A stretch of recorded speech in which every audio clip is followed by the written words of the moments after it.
Welcome to My New BFF. I'm Codie Elaine Oliver, co-creator of Black Love, and I am joined today by someone who I'm sure will be my new BFF by the end of this conversation. If you listen to the Steve Harvey Morning Show, you might know her as the mouth of the South, but you might not know how she got there. I'm really excited to have a conversation with Mississippi Monica Barnes. Hello, Codie. Hello. Hi, Monica. I know you hear the accent right off. You hear the Mississippi accent. I know. Yes. Well, folks tell me I have no accent. I'm from Texas. Oh. So I claim the whole South. I love it. I do too. The South is mine. I left it. I came back. I'm here forever. It's life. Yeah. I moved to LA. I tried it. I was like, not for me. I got to go back South.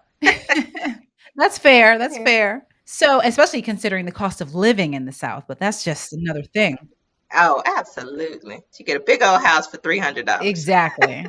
So the first thing that I want to ask you, because I am who I am and everything I do is about love, who in your life, and they could have been there for a season or for, your whole life, but who has taught you the most about love? I would say my very first real boyfriend, and I was in college, and we were college sweethearts, and we dated for 2.5 years, and he was the kindest, most gentlest, not most gentlest, but the most gentle person.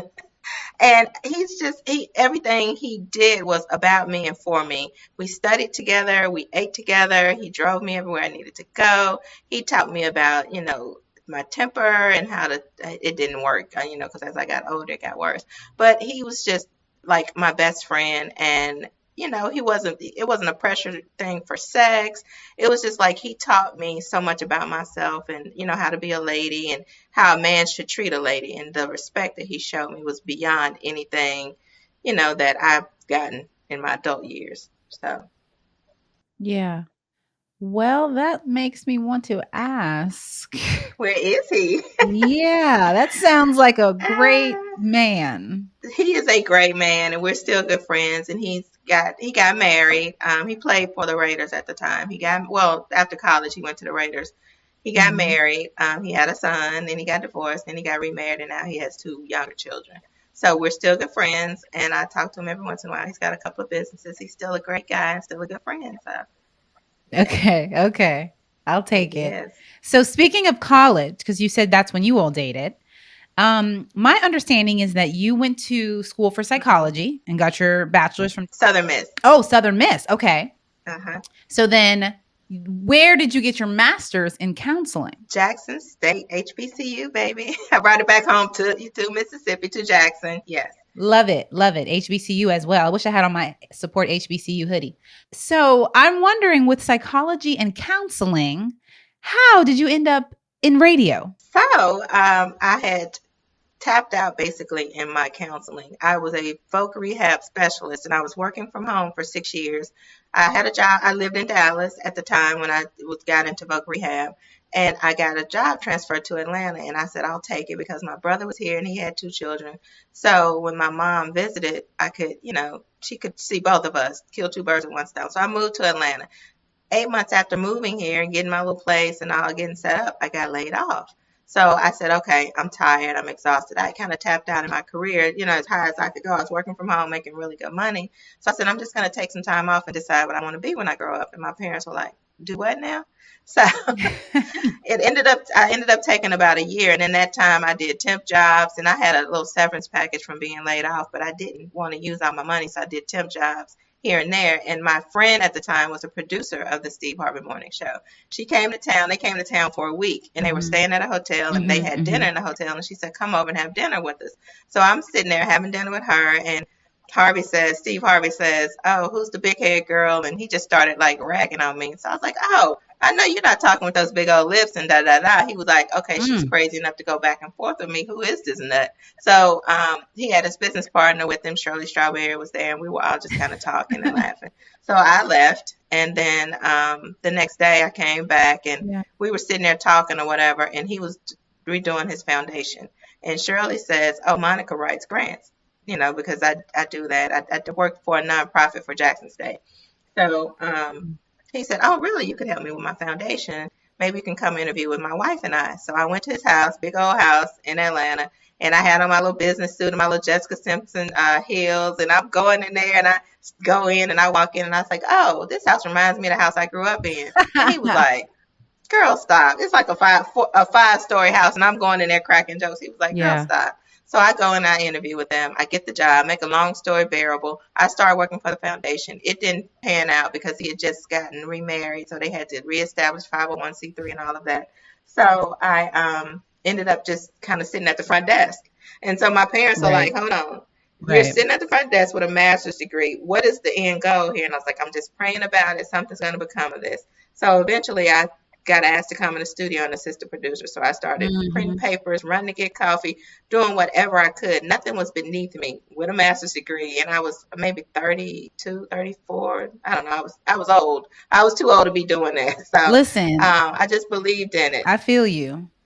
Wait, so okay, hold on. I have a lot of questions because I hear you when you say you were too old to be doing all that with a master's degree, but I also know that journey, right? Like I Absolutely. I went to Howard undergrad, I went to USC for film school. I was interning at a studio when I was 26 feeling like I'm too old and too got too many degrees to be doing this. And that didn't really change until probably closer to 30. So I totally understand. On that note, okay, because I was going to ask you that. How old were you? So, what was that amount of time from when you got laid off to when you started working at the front desk?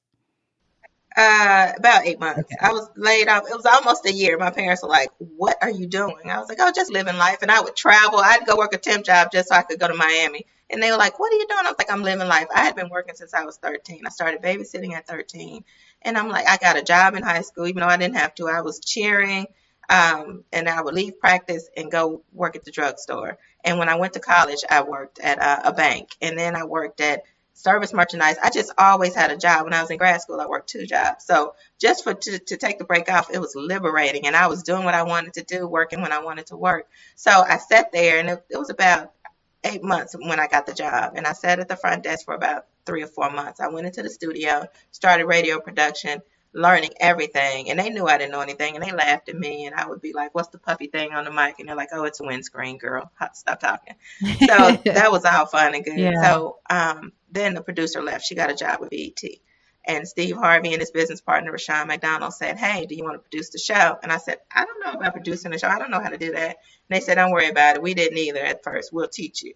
So the rest is history. They taught me, and then his business partner left the company, and iHeart said, you want to be an EP? Sure. So and Wow. for Radioheads it's kind of irritating for them because they go to school for Yeah. this and they've done this all their lives and they work this job and this job and this job for her to just come on in and, hey, you're an executive producer. They're like, so the struggle is real. Yeah.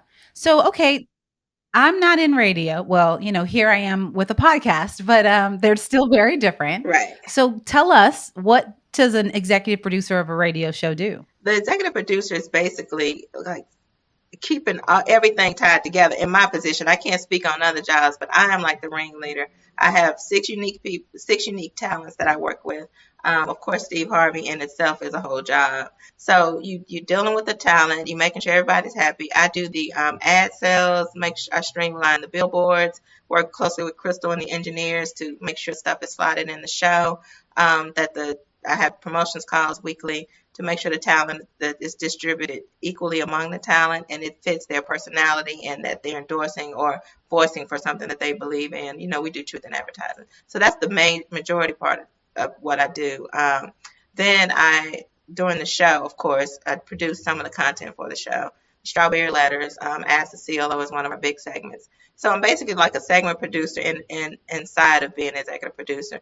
And then making sure that we do the scheduling with the talent. I book the guests, follow through on all of that. So I work with a lot of publicists, a lot of people, a lot of managers of talent, and do the talking points for interviews, just lay out the show in that aspect. So I'm basically a segment producer, content wrangler, scheduler, And the just business holding it all together. And the business, in a lot of ways. just holding it all together. Whoa. Okay. Wow. I had Mhm. no idea. Okay. I can't even compare that to any one role in TV and film. You know what I Right. mean? That's like the network side and the creative side. That's okay.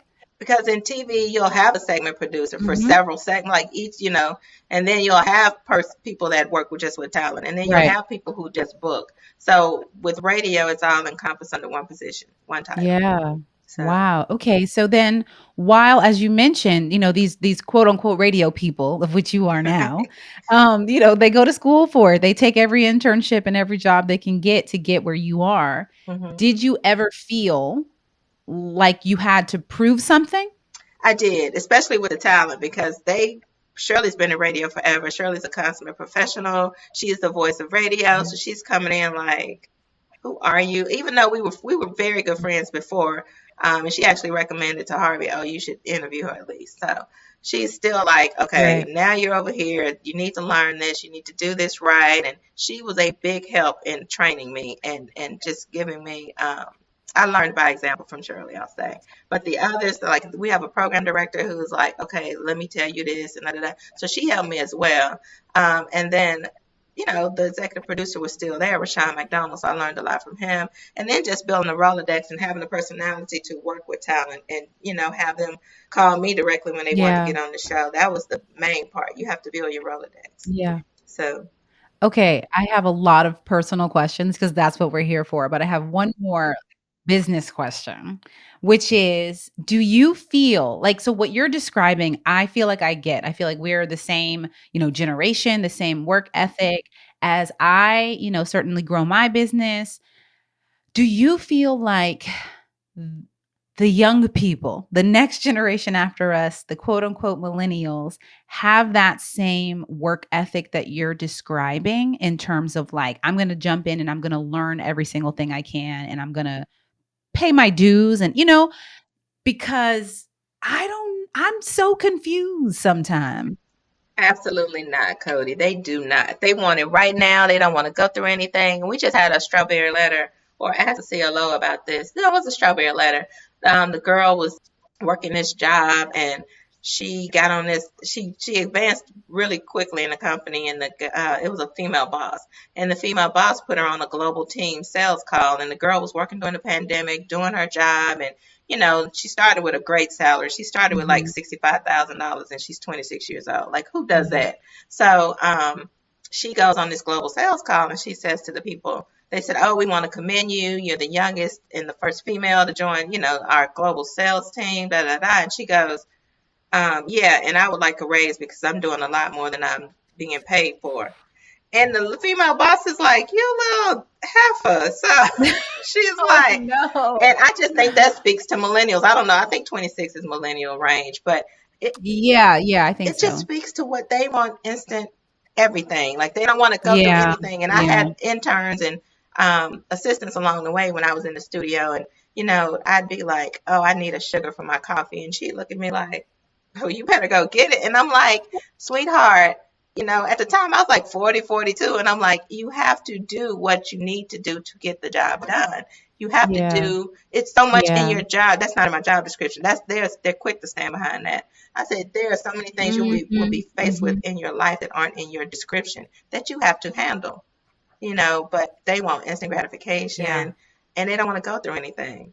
right. I think there's a whole nother conversation to be had about the why and how we can kind of work together. Because at the end of the day, this is where we are, right? And so we have to This is the it. challenge I fall into is like assuming people have my same work ethic and, and that whole do the job you want.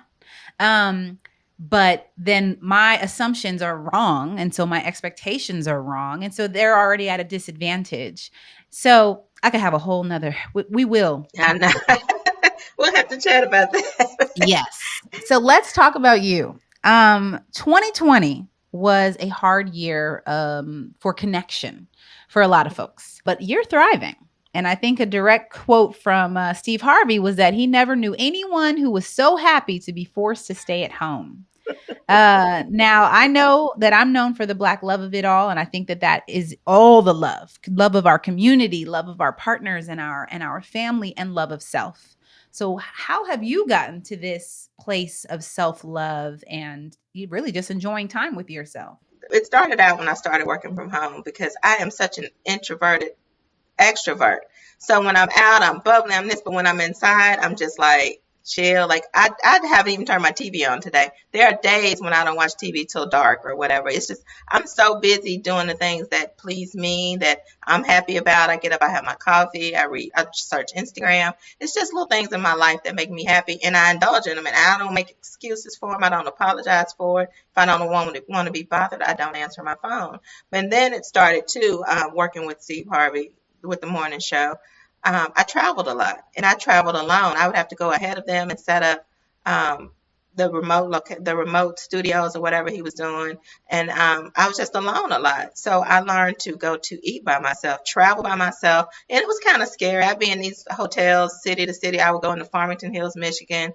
I would land in Detroit, driving out like 45 minutes to this hotel in a rental car by myself, 5'2", little bitty, timid little thing. And I would go check in and get up before day, go to the studio, make sure everything was laid out. Maybe Kim was our guest host, or I may go to New York WBLS and be up before crack of dawn because John Legend was in studio with us.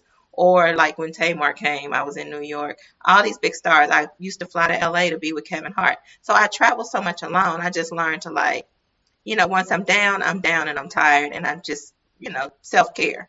And then living in Chicago for 5 years, girl, and being in blizzards and all of that, you learn to stack your freezer Yeah. and watch TV. Yeah. So I love being inside. Yeah. Do you think that your love of aloneness, or appreciation for that personal time will change? Do you want it to change? I do want it to change. I'm so like, people say they get stuck in their little routine. I do want to open Mhm. up and let someone in, and I'm ready for it. I've got space for them. I can carve out a little piece of the closet, or we'll just get something else together. We'll go somewhere else and get something big and fabulous because he's probably going to have a lot more money than me. I love it. So But you're not to get all up in the business, but you're dating.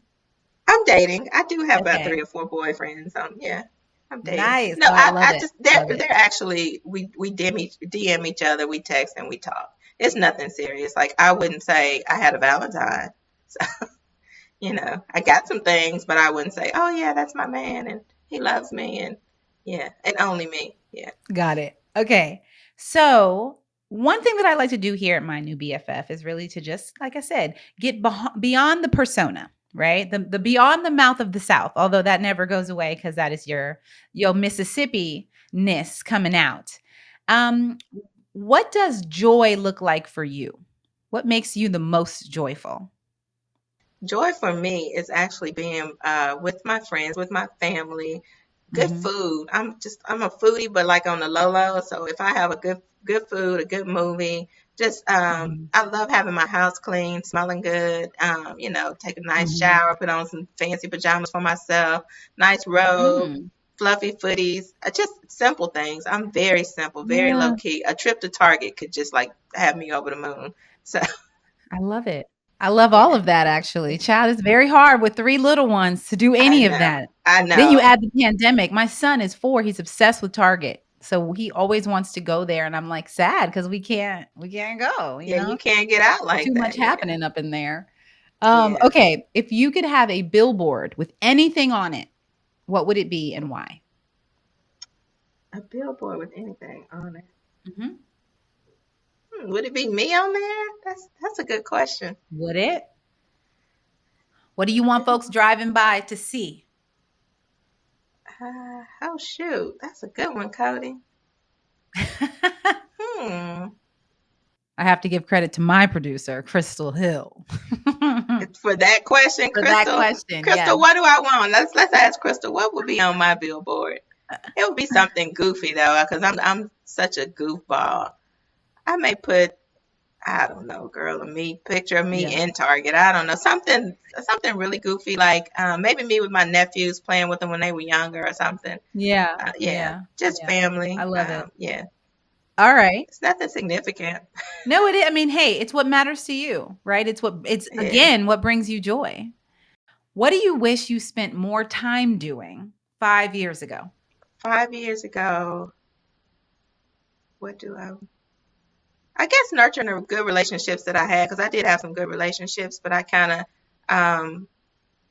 I kind of get bored. Not, I won't say I get bored easily, but I look for red flags and then I don't give you a Mm. second chance. I don't, say if I see it, I'm like, oh no, no, no. You show me who Yeah. you were in the beginning, and I always do that with a lot of people. You show me who you are in the Mhm. beginning, and I just typecast you as that and say that's all you're ever gonna be. So I don't really give people a second chance. So 5 years ago, I would have opened up more and been a little more patient with people and just Do kind of. you do that now? Are you more open now? I am more open now. I've learned to meet people where they are, accept them for who they are, and just roll with it. And once I feel like it's too much, I can't do anymore, I let them go, or I just kind of keep them at bay. Yeah. Do you communicate that when it happens? Or do I you just take note and Not all the time. I'm a cutter offerer. I'll just stop talking to you. I'm definitely a cutter offerer, or I'll get really short with you, or I'll just like you may call me and I may text you back, and I make up excuses for stuff, and I always blame it on work.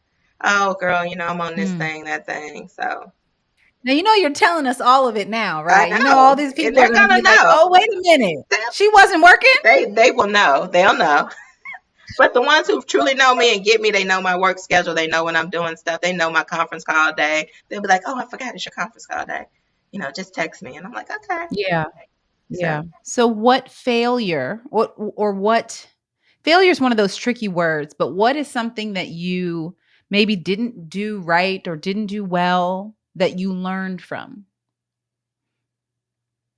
oh, a lot of stuff. It's where do we start? Again, uh, undergrad in school. I mean, I went in and I was kicking in my freshman year. And my mom was like, "Okay, you'll be at the house at the community college. Keep on." So, I mean, just starting out in college, not doing that. Just being away from Yeah. home and hanging out and partying.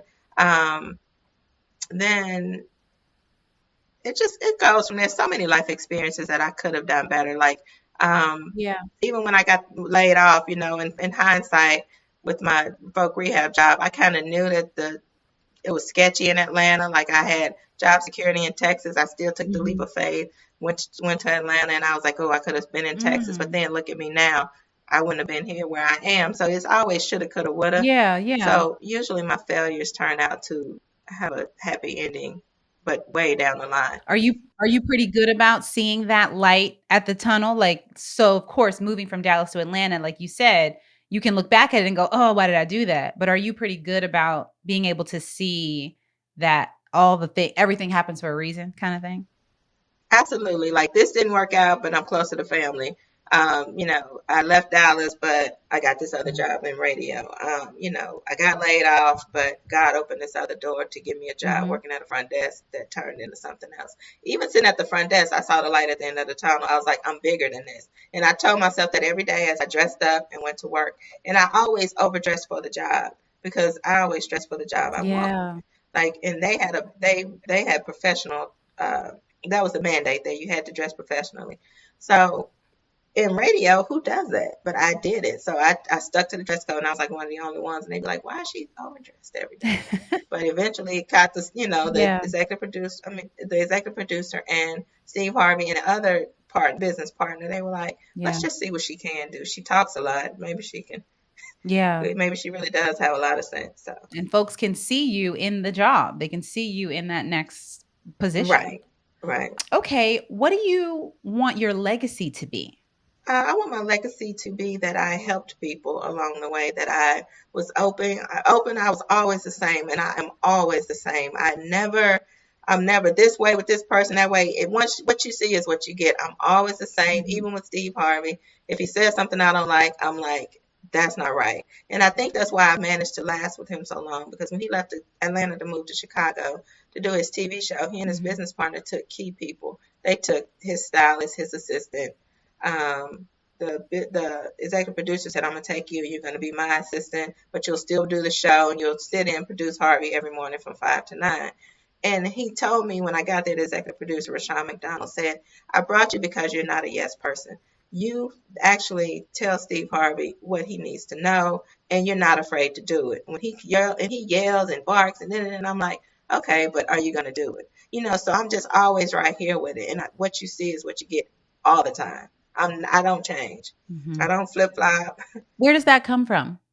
I think it just comes from I've failed so much and I've picked myself back up. It's like I have nothing to lose. I have something to fall back on. I just have that faith that it's all going to work out. And if it doesn't, I've also planned for the what ifs and the oh my goodness and the you always have a safety net. So I've planned for everything. So if I Hmm. had to walk away from this tomorrow, I said, oh, I have 2 degrees. I can go teach at a school. I can go be a school teacher. It's so many other things you can do Yeah. that you don't get hung up on. Woe is me. This is it for me. This is not it for me. So that would be Right. my legacy. Right. A lot of people like idolize, working with celebrities or working in, high profile industries, film, TV, radio, etc. Um, will you give us like your favorite thing about your job and your least favorite thing about your job? My least favorite thing about my job is working with celebrities. But no, the best part of it is just the camaraderie. We really are a family, and we really do like each other. We Yeah. like being around each other. We laugh, and it's so sad. Before we do the show, we come in early just to talk. Like before we start in the morning, we come in Yeah. just to talk. Just to shoot the breeze. Hey, what you guys doing? What you eating? What's going on? What you do yesterday? Yeah. Um, so it's not. It doesn't feel like work.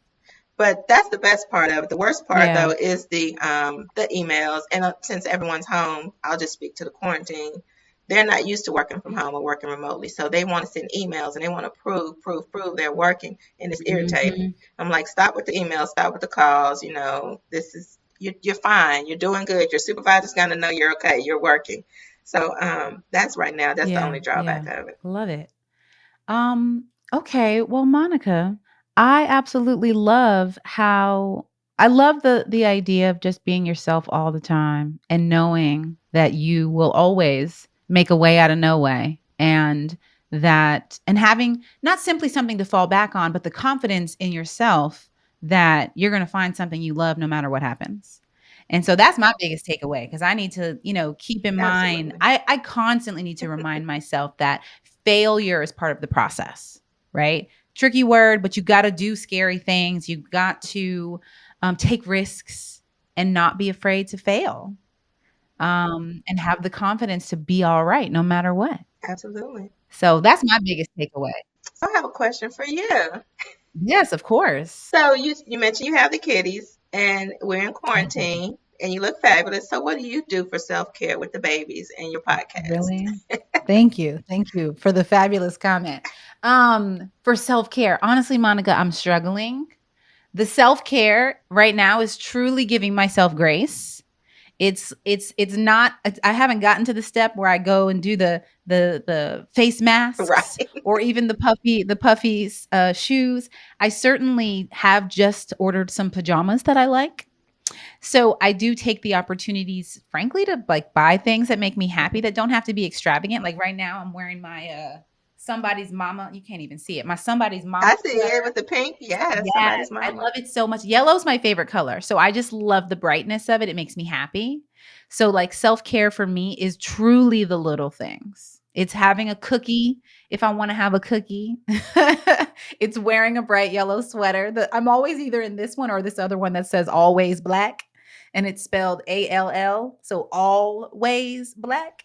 And it just Always, yes. yeah, it just makes me happy. But I am certainly working through prioritizing myself. Because these kids are on the other side of the wall most of the time. So I hear the cries and the bumps and have to keep working through it. It's challenging. So I have to talk to folks like you so I can remember what self-care looks like. Well, maybe I should try brighter colors. I wear black every day, all day, every day, and then I'm in the hoodies when we work, and I'm just looking like a Yeah. little boy in here. So maybe I should spruce myself up. Maybe that'll help me when I'm getting down and I'm looking in the mirror like, because I Yeah, slicked his sometimes hair it's down just today that. just for you. I'm usually with a I ponytail in love the it. top. So, Half the time I got the swoop just like that. I love the I side part. well, during the quarantine, my hair has grown. I'm normally it's normally this short, like, but I Yeah. have a little puff ball back here. I've just let it grow during Yeah. quarantine. I'm like, what's next? I don't know. Am I gonna have long hair? Yeah. Am I gonna cut it back off? Who knows? So, Yeah, I think it really is just finding those little things that make you happy, I think. especially now when there's not a lot of big things we can do, right? Um, so before we close, will you tell folks listening what, if anything, they should be looking out for? What are you excited about that's coming up for you or for Steve Harvey and the morning show? Well, we're just strumming along, keeping everybody entertained during the quarantine. The major thing for me is maybe moving back to Mississippi. I'm not sure. Since we're in Ooh. quarantine, I can work from anywhere. That may be a major life Mhm. change for me moving back. My mom is Yeah. 80. I love it there. I don't need much as long as I have an airport and a mall. I'm good. Well, a Target. I don't really need the mall because of the quarantine. Been shopping online, so Yeah. I haven't been out of the house since Saturday, so I don't need much. You know what's funny? I never go anywhere either. Never.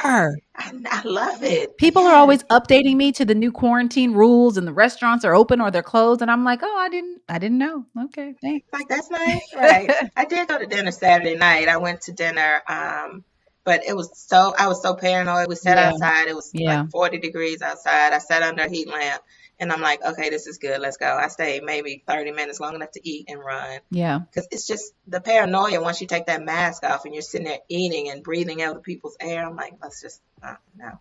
Yeah.